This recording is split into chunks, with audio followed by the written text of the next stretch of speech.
ask yourself, hey, out of, let's say, all your drivers, are they all perfect? Probably not. You're going to maybe have 50, 60% that, are rock solid, show up, they don't really cause any problems, but you're going to have a certain percentage that, you're like, I wish I could, replace them, whether it's for safety or they just have call-ins or whatever the case may be. So then you have to ask yourself, kind of going to what Tony was saying, financially, what's more worth it? Is it worth it for you to take that call every night just to kind of, I'll say, babysit that driver? Or is it worth spending X amount to replace the driver? So I think that's important, because I think a lot of times as contractors, we forget that there's a value to our time, right? A lot of times we get so caught up in, okay, we have to run X amount of miles, and that means this much revenue is going to come in.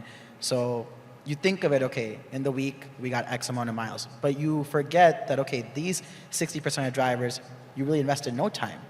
But just to get 2,000, 3,000 miles for a solo for one driver, you might have invested 5, 10 hours that week. Right. So really understanding, and we forget that in this, I'll call it the rat race of FedEx. We forget, trying to get more miles, get more revenue. You forget, is it worth, time-wise, is it worth spending that much time, or do you spend X amount of dollars and continuously have that pipeline? And I think that's why I think most of us will agree, recruiting is 24/7, 365. I mean, I don't think you ever stop recruiting.